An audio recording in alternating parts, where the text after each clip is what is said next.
La fatigue surrénale est probablement l'une des causes les plus fréquentes d'insuffisance thyroïdienne et elle est souvent due au stress. Je m'explique. Les signes principaux de la fatigue des surrénales sont une grande faiblesse, un manque d'énergie, surtout dès le matin, et donc on va sentir qu'on va avoir besoin de prendre du café ou des excitants. Il est possible qu'il y ait des infections à répétition, une hypotension, donc une tension très basse, une baisse aussi de la température corporelle, et puis un grand besoin d'aliments salés. Donc tout ceci, ça va être le résultat en fait d'un stress chronique, c'est-à-dire que le corps va être en incapacité de réduire le stress. Et qu'est-ce qui se passe justement lorsqu'on est dans un stress chronique? Eh bien, on va fatiguer donc ces fameuses glandes surrénales, donc les glandes qui sont au-dessus, juste au-dessus des reins, et qui vont vous permettre de produire le fameux cortisol. Le cortisol, on l'appelle effectivement l'hormone du stress dont on va avoir besoin, mais si malheureusement elle est produite en trop grosse quantité ou en insuffisance d'ailleurs, elle va augmenter ce qu'on appelle la RT3, la reverse T3. Et la reverse T3, son action, elle est chargée de limiter la production d'hormones thyroïdiennes. Donc c'est pour ça que on peut dire que la fatigue surrénale peut être une des grandes causes de l'insuffisance thyroïdienne, puisque effectivement aujourd'hui on est vraiment là-dedans en fait.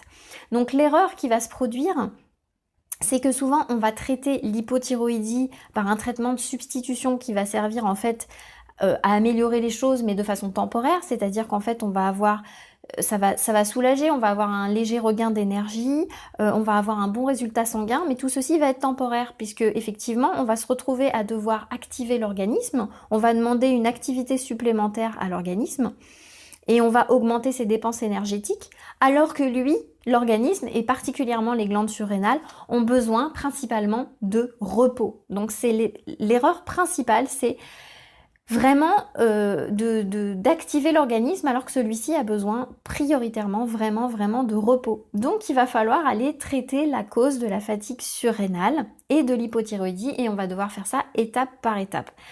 Donc tout ça effectivement je l'explique dans ma formation 90 jours pour sortir de l'hypothyroïdie naturellement et ça va passer notamment par 3 étapes très importantes et donc la première, je viens juste de le dire, c'est le repos.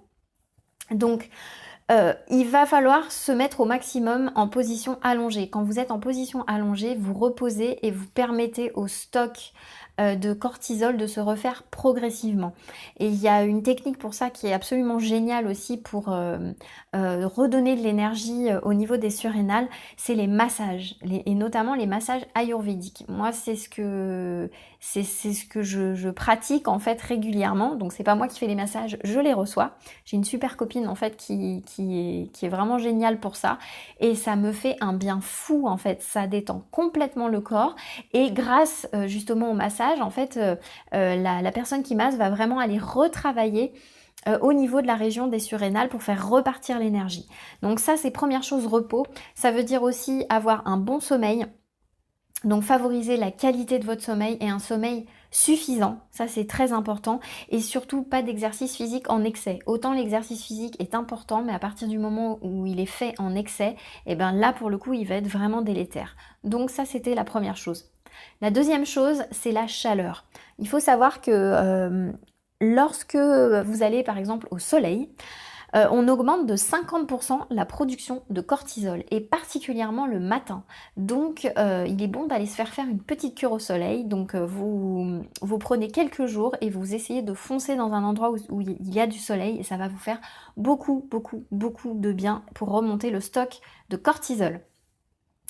La troisième chose, c'est l'alimentation. Et oui, en fait, il faudrait au maximum éviter ce vers quoi on est assez attiré, donc au moins en prendre conscience dans tout ce qui est café, boissons, vous savez, les boissons énergétiques et les boissons sucrées, tout ça, ça va être en fait des substances qui vont vider le stock de cortisol.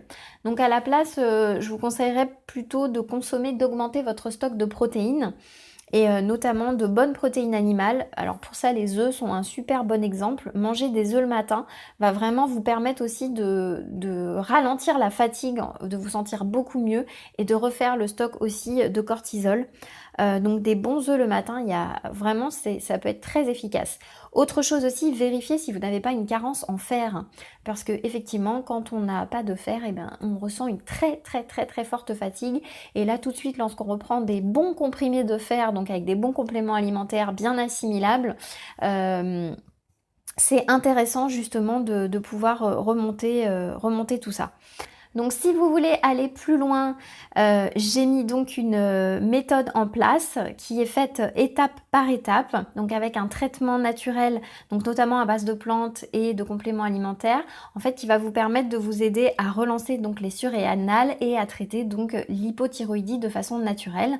Et donc tout ça c'est dans la formation qui s'appelle 90 jours pour sortir de l'hypothyroïdie naturellement, et ça se trouve dans la description sous cette vidéo. Voilà, et si vous avez des questions, bien sûr, n'hésitez pas à les poser en dessous. Je vous dis à très bientôt. Bye bye.